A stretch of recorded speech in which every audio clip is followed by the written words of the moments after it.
Olá, boa tarde. Eu sou Orley Cata e, como vocês sabem, a mentora do projeto Pequena Intelectual.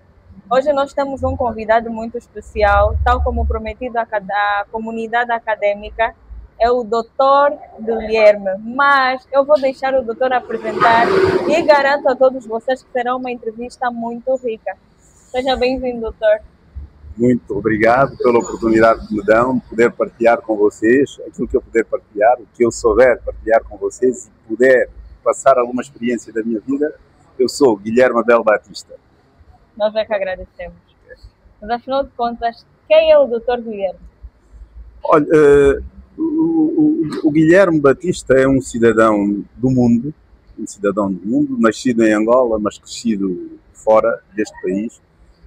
Há uns anos valentes, muito depois da independência, abandonei o país, mas entretanto fui trabalhando lá fora. Sou formado em Línguas e Literaturas,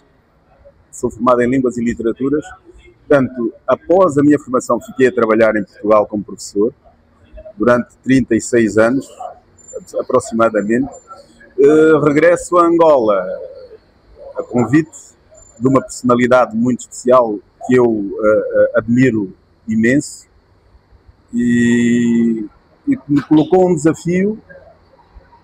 Basicamente, aceitei o desafio, larguei quase tudo. Eu tinha a minha situação completamente estabilizada no país onde eu vivia, que é Portugal, e apostei e vim para aqui. Portanto, eu cheguei cá em 2009. Fui estando por aqui, mas não permanentemente. Foi com intermitências. Fui vindo e voltando. Mas, a partir de 2014, regresso definitivamente a Angola.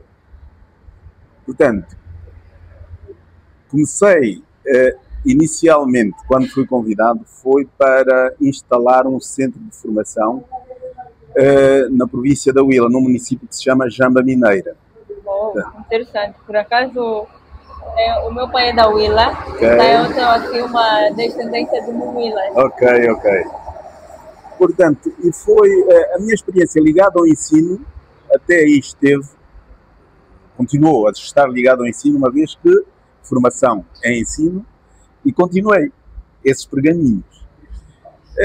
Entretanto, após uns 4 anos, eu regresso a Portugal. Fico por lá mais algum tempo e em 2014 eu regresso definitivamente para Angola. Desta feita, a trabalhar, mesmo já integralmente no setor mineiro, mas numa outra área, na área de gestão. Comecei como diretor de recursos humanos da extinta Ferrangol, EP.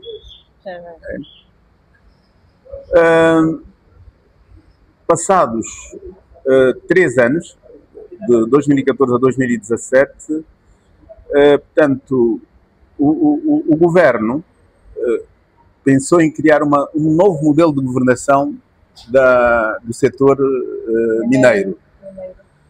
E nessa altura, a Ferrangol foi extinta. Sendo extinta, a Ferrangol foi criada em seu lugar a Agência Nacional de Recursos Minerais, para a qual eu passei por decreto. Por decreto, fui transferido para a Agência Nacional de Recursos Minerais. Passei nessa altura, continuei a auxiliar na área do RH, mas, pronto, como tudo na vida, há mudanças. E também há que convir que nós temos que dar oportunidades aos jovens que vão aparecendo. Nós já somos da velha guarda, então temos que deixar espaço para que outros brilhem, que nós já tivemos a nossa parte. E então, e nós ainda precisamos dos ensinamentos. Perfeitamente. E então tenho estado, desde 2017 a esta parte, tenho estado a trabalhar na área de comunicação e imagem. Portanto, que é algo surpreendente e que estou a gostar muito, mas muito mesmo. O senhor falou-nos há pouco que começou a sua formação em literatura e línguas em Portugal. Exatamente. E depois passou para gestor de RH e de comunicação. Trabalho com jovens, a minha equipa é extremamente jovem, o que a mim empolga-me bastante, porque além de estar a passar a minha experiência, eu também estou a aprender muito com eles, sobretudo no que diz respeito às novas tecnologias. É algo extremamente interessante, eu estou a aprender muito com eles, eles aprendem comigo, pela experiência. É a tal chamada relação intergeracional. E é o que está a acontecer no meu gabinete, é o que está a acontecer mesmo. Existe essa interação que é extremamente interessante mesmo. É muito importante vermos que jovens podem aprender com os mais velhos e pessoas dotadas de conhecimento como o doutor, porque atualmente parece que quer seja a nova geração, quer fazer frente ou competir com pessoas dotadas na área, e algumas vezes aquela geração que contribuiu também não tem muita disponibilidade para ensinar, mas o que conseguimos perceber com o doutor é que, apesar do doutor ser uma pessoa dotada de conhecimento e ter passado para diversas áreas, ainda assim tem o maior, como é que eu posso dizer, tem o maior interesse em trabalhar com jovens, tanto mais que a sua equipe é formada de jovens. Não poderia ser diferente. Tendo sido eu pedagogo, tendo sido eu professor, não teria de ser de forma... Só podia ser assim, porque a passagem de testemunho é algo extremamente importante. É algo extremamente importante, porque o conhecimento... Nós não podemos morrer com aquilo que nós sabemos. Nós temos que passar, temos que partilhar. E depois, o que eu peço normalmente aos jovens é que sejam humildes, porque a humildade não significa burrice. Portanto, hoje são dotados de ferramentas que nós não tínhamos no nosso tempo. Nós não tínhamos essas ferramentas.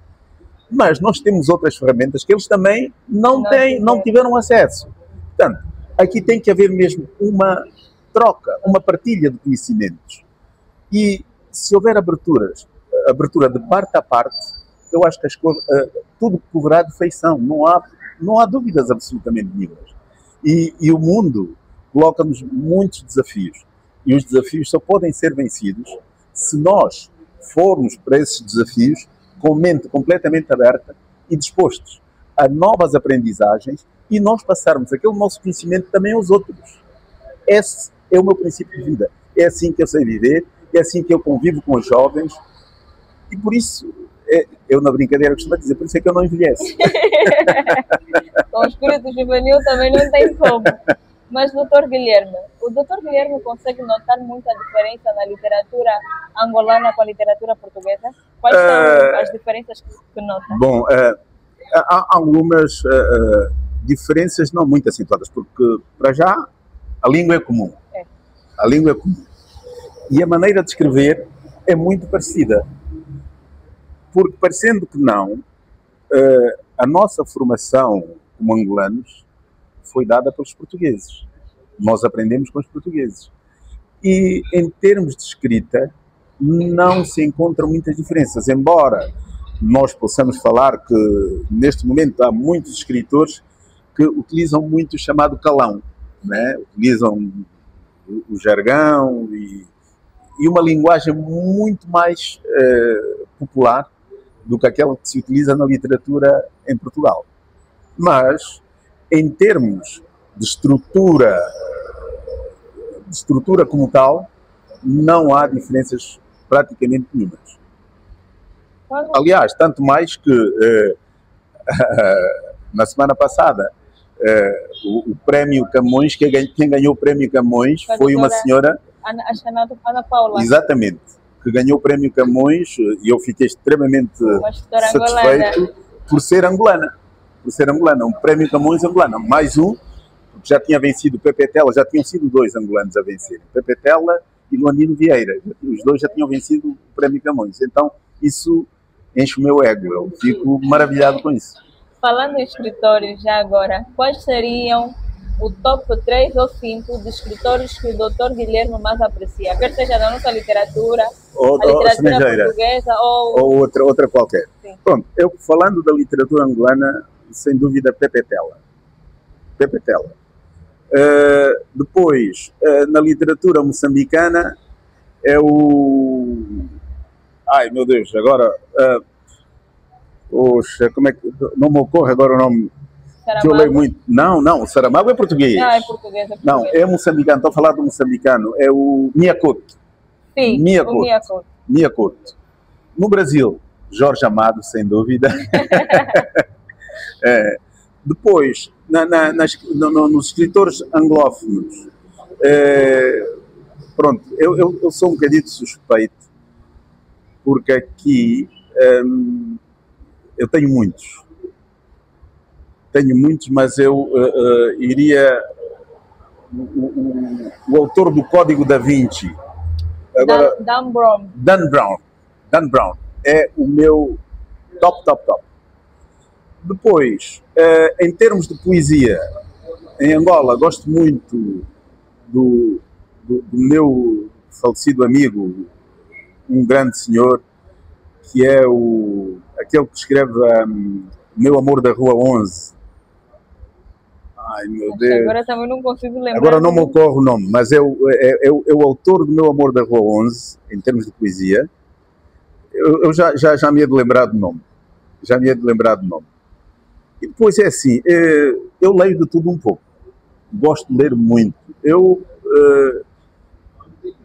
consigo ler 2 ou 3 livros de uma assentada. Ou seja, ao mesmo tempo, eu leio 2 ou 3 livros. Já li mais disso, mas leio 2 ou 3. O interesse de brindar-nos com uma obra do doutor. Acredito que escreve, agora lançar... Olha, exatamente. Escrevo, mas, honestamente, eu não me reconheço como escritor.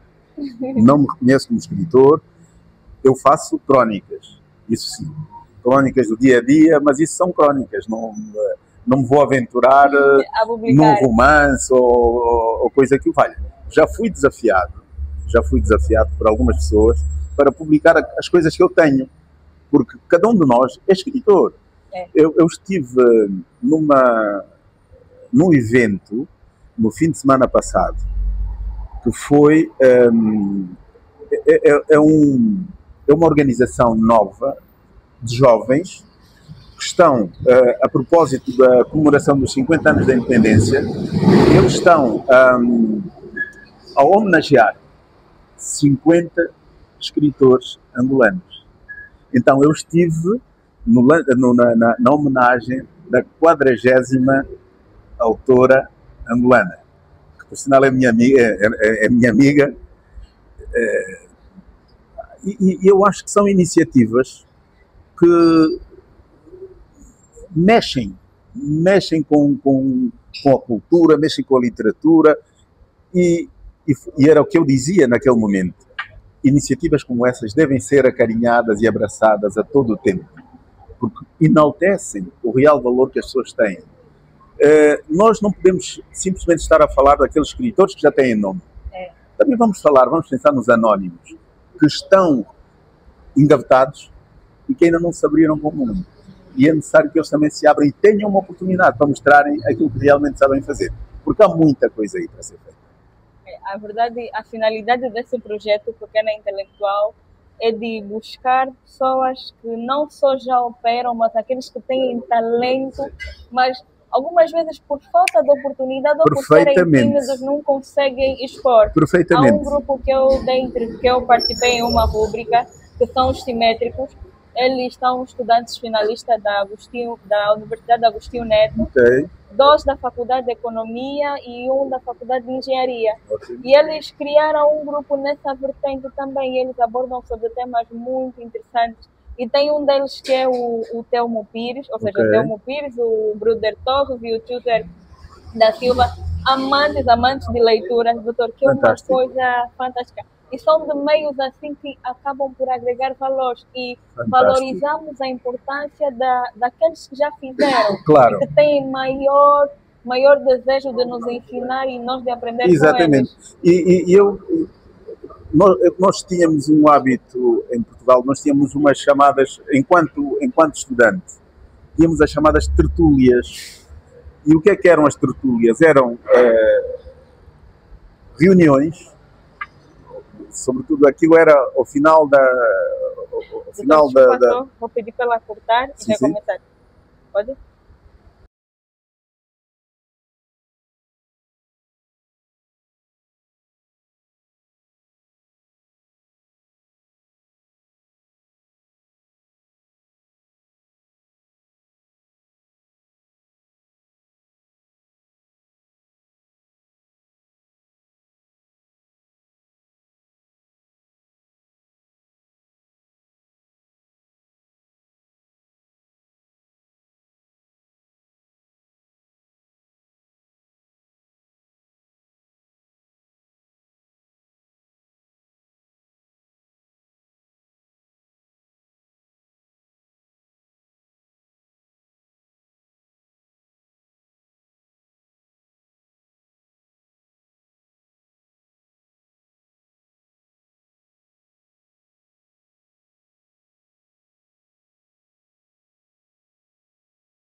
O doutor estava a dizer que lembrou-se o nome Lembrei-me realmente agora, o autor do poema Meu Amor da Rua 11 é o senhor que Deus o tenha, Aires de Almeida Santos. Um grande senhor. O doutor estava a falar-nos, acho que era sobre a literatura. Pois, as tertúlias que nós tínhamos naquela altura, era no finalzinho das aulas, nós juntávamos um grupo e íamos ler, declamar poemas, ler trechos de determinados romances e fazer interpretação de textos, mas tudo num ambiente muito informal mesmo, muito informal. E o que é que aquilo proporcionava? Proporcionava que as pessoas trocassem conhecimentos de diversos... Por exemplo, tu lias um livro, a Harley lia um livro, não é? Chegava e achava interessante um determinado trecho e partilhava com os outros. E isso criava curiosidade, que os outros também fossem procurar o livro que você leu para poderem ler. Isso é fantástico, isso é extraordinário. E eu, por acaso, nunca tive nenhuma experiência dessas cá em Angola, mas eu, eventualmente, gostaria de promover um grupo, uma reunião que tivesse esse pendor. Acho que eu fico com essa responsabilidade, porque essas coisas assim, acadêmicas, eu me aventuro muito. Ótimo. Eu teria maior... Pois. maior desejo em participar, maior interesse em participar dessas atividades, estruturar e, assim que possível, partilhar com o doutor. Exatamente, sem problemas nenhums. O doutor falou sobre o centro de formação na província da Huila. Exatamente. O doutor consegue notar uma diferença do ensino aqui em Luanda com o ensino em outras províncias, preferencialmente a Huila? Bom,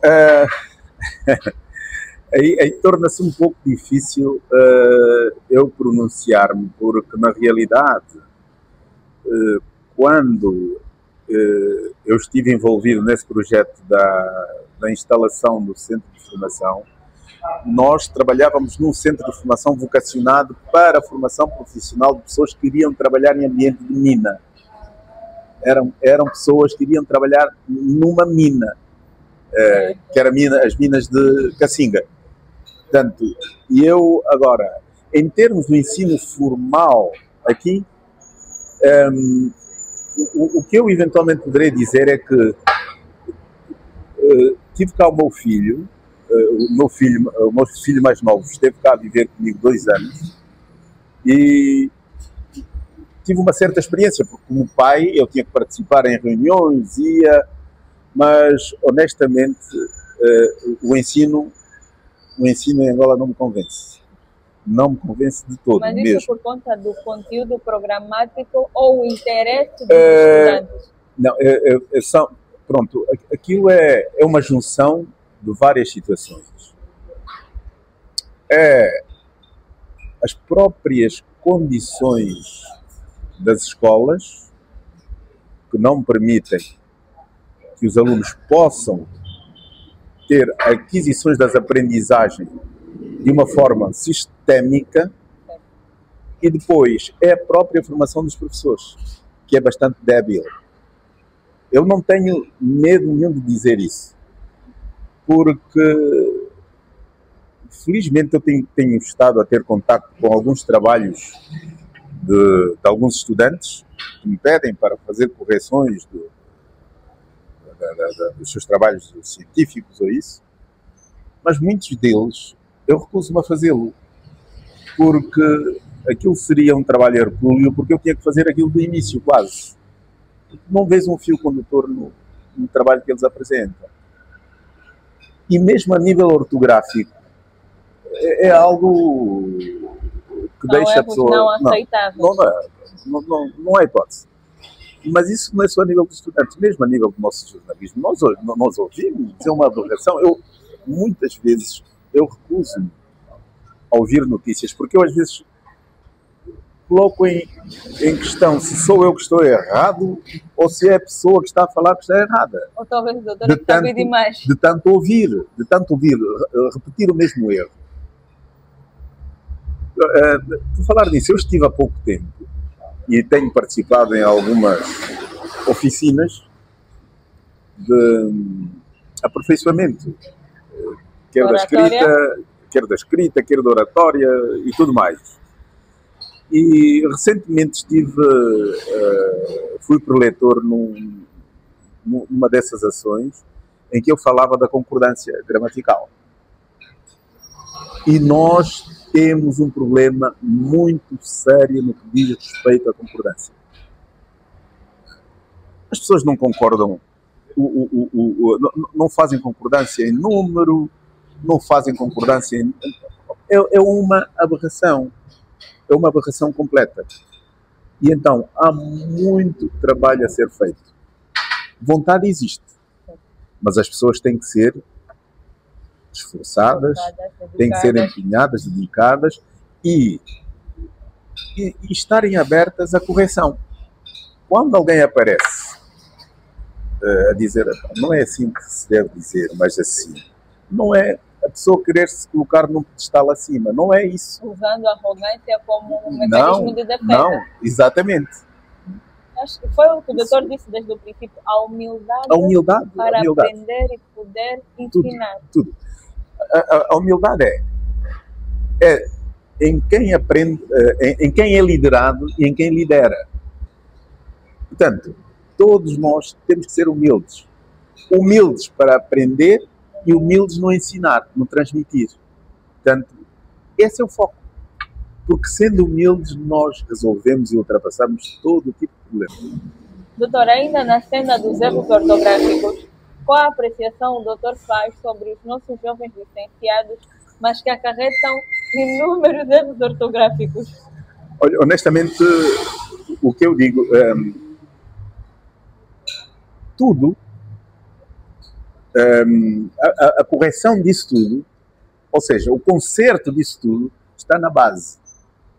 Porque no ensino de base, no ensino na escola primária, a partir do momento em que os meninos aprendem o A, B, C, D, é aí onde se deve começar a moldar as cabeças das pessoas. Agora, o que acontece é o seguinte, muitos dos professores que nós temos a esses níveis são professores com muitas debilidades. Já são professores com debilidades. E os alunos vão crescer porque, pronto, é o professor que disse aquilo que está certo. Porque o professor é que faz a sociedade. Exatamente. E o professor é a imagem, não é? É para o meu professor. Então, tudo aquilo que o professor dizer é tido como certo. Não é? Então, se nós não trabalharmos numa formação de professores de base sólida, nós vamos continuar a ter problemas aqui, porque o problema não pode ser resolvido a montante, tem que ser ajustado aqui em baixo, tem que ser aqui em baixo, para ir de escada, de degrau a degrau, ir limando todas as arestas, porque caso contrário não vamos a lado nenhum, não vamos. E nesse caso, quais soluções ou quais recomendações deixaria o doutor para estas mesmas pessoas? Porque hoje em dia vimos erros muito graves, que não são aceitáveis assim, gritantes. São pessoas que às vezes têm o poder da internet, de influenciar. Pessoas, eu, por exemplo, fico estupefacto com os que se chamam influencers. Eu digo, mas influencers de quê? Influenciam o quê? E a quem? Né? Porque as pessoas menos avisadas vão atrás daquilo. Então, nós vamos continuar a ter uma sociedade com pessoas muito mal formadas, enquanto na comunicação social, sobretudo, que tem muita influência, nós tivermos pessoas que falam como falam. Honestamente, enquanto nós tivermos, porque os maiores influenciadores e que podem contribuir para a mudança são as pessoas que trabalham na comunicação social, são os jornalistas. Agora, um jornalista, na sua formação, já tem debilidades, vai falar em público, vai dar, passa a expressão, pontapés na gramática, por amor de Deus. Não são aceitáveis. Isso não é aceitável, não é aceitável. Nós vamos continuar a formar uma sociedade aleijada, paralítica. Honestamente, sem desprimor, por aquilo, é verdade, tem sido feito algum trabalho no sentido de melhorarem as coisas, mas acho que o trabalho não está a ser levado a fundo. Tem que ser feito um trabalho profundo mesmo. É na academia, pronto, mas para mim o essencial é a partir da base. A formação dos professores que vão pegar nos miúdos desde a tenra idade, desde a altura em que eles começam a aprender as primeiras letras, esses é que têm que ser bem formados. Esses professores é que têm que ser bem formados mesmo. Okay? O doutor falou também sobre liderança. Eu gostava de saber como é que o doutor se comunica com uma equipe grande e com pessoas diferentes todos os dias. Pronto, o que eu chamo, é preciso ter um bocado de jogo de cintura. Nós não podemos ir nem tanto ao mar, nem tanto à terra. Portanto, nós temos que ter um ponto de equilíbrio, em que nós temos que saber adaptar a nossa linguagem ao tipo de grupo-alvo a quem nós nos dirigimos. Eu, se estiver a falar para um grupo de executivos, eu não vou falar da mesma forma como vou falar com os meus colegas que trabalham na área dos serviços gerais. Eu não vou utilizar os mesmos termos, não vou utilizar a mesma linguagem. Eu tenho que descer ao nível dessas pessoas. Mas o que se passa, o problema todo é o seguinte, é que há pessoas que não conseguem fazer esse jogo. Não conseguem adaptar-se ao meio onde estão. O registro deles é um.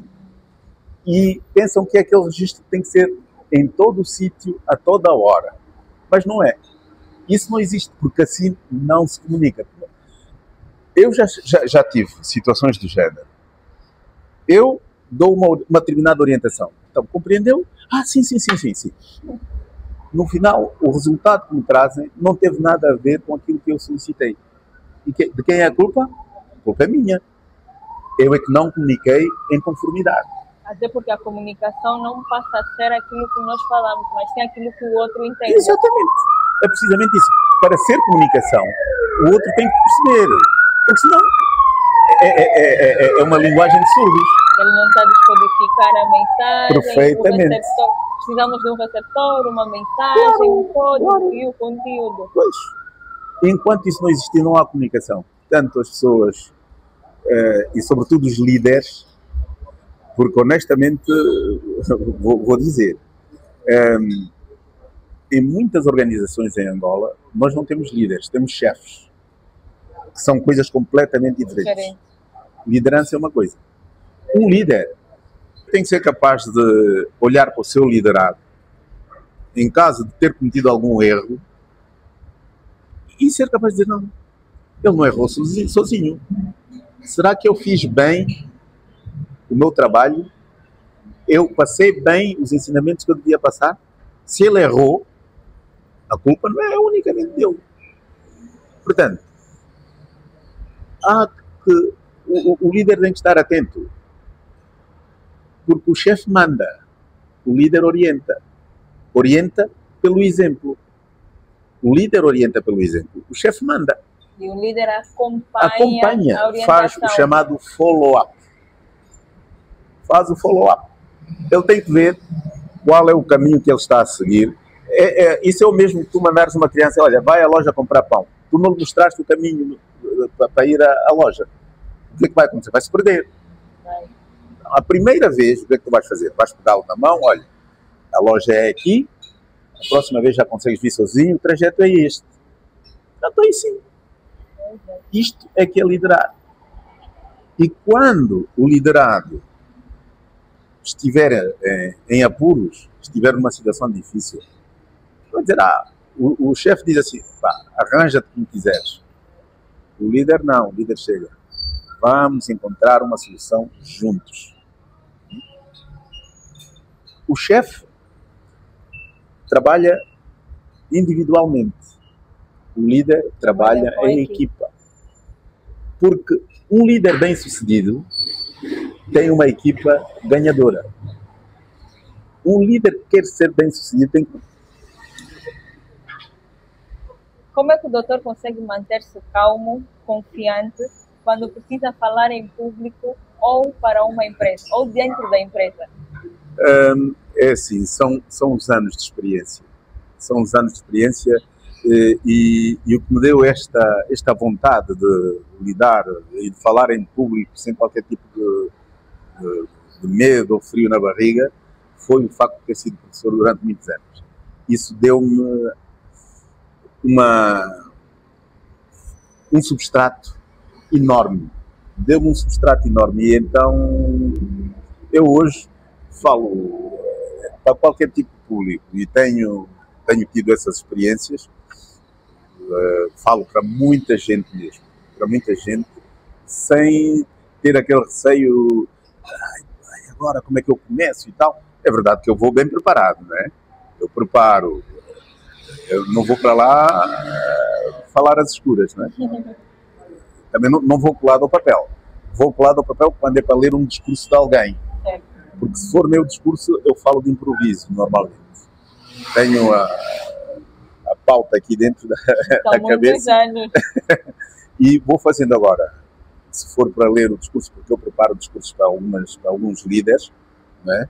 E na ausência deles, eles pedem que seja eu a fazer a leitura. Nessa altura Mas, eu vou. desculpe, doutor, dá muito trabalho para poder escrever um discurso? Porque ao escrever Dá. um discurso deve ser a imagem Da pessoa, para quem o exatamente. doutor está a escrever. O que é que se passa? Para tu escreveres um discurso, para fazeres um discurso para alguém, tu tens que conhecer a pessoa e antes de tu escreveres o discurso, tens que ter uma conversa. Ele tem que dizer os tópicos que pretende ver retratados, mas se sabes o tema que ele sobre o qual ele vai falar, ou o evento no qual ele vai falar, isso facilita tudo. Facilita. Qual foi o maior desafio assim, que o doutor encontrou enquanto a escrever discursos, sem mencionar o nome de quem seja, ou caso também sinta-se confortável, pode dizer sobre qual tema, sobre qual... Foi a primeira vez que eu escrevi um discurso político. Que eu costumo dizer, eu não sou político, eu não sei, nunca fui, nunca gostei, não quero ser político. Mas como é que saiu, doutor? Foi pesquisar e ir falando com a pessoa que era a pessoa que iria discursar, fui falando com ela e pronto. O que é que você quer falar, quais são os temas que você quer abordar, e pronto, foi assim. Mas o meu receio é eu às vezes ter um olhar crítico e dizer alguma coisa que não é politicamente correto. Pronto, esse foi o único receio. Agora, outras situações não. E quais foram, para além da política, quais foram as áreas que o doutor mais atuou? Eu atuo em várias. Pronto, desde que me solicitem qualquer área, eu sou capaz de abordar. Áreas muito técnicas, não. Em questões técnicas eu não me coloco. Absolutamente não. Eu falo mais em áreas que têm a ver com a área social, a área das línguas e literaturas, mais ou menos assim.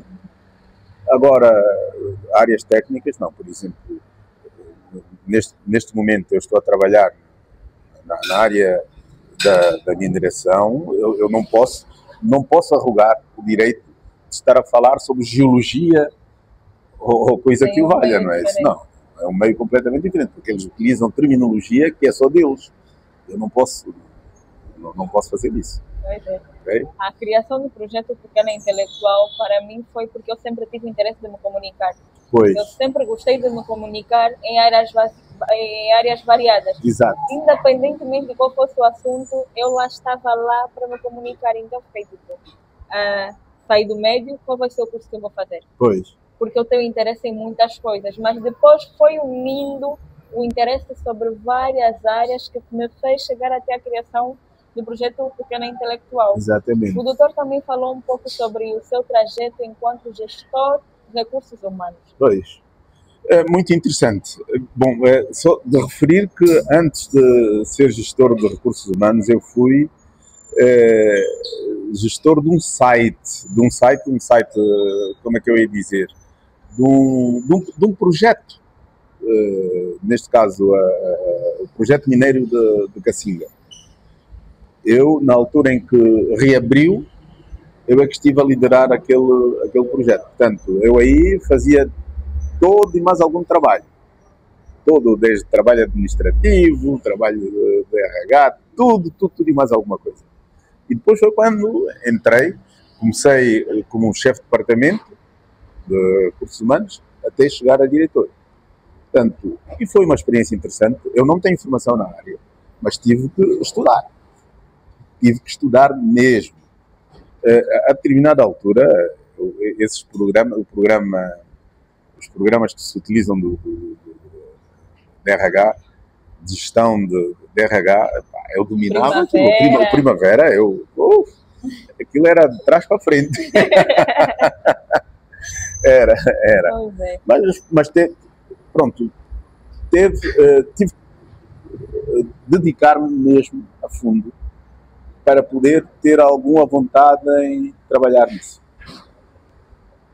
Doutor, nós infelizmente terminamos a nossa conversa. Muito obrigado.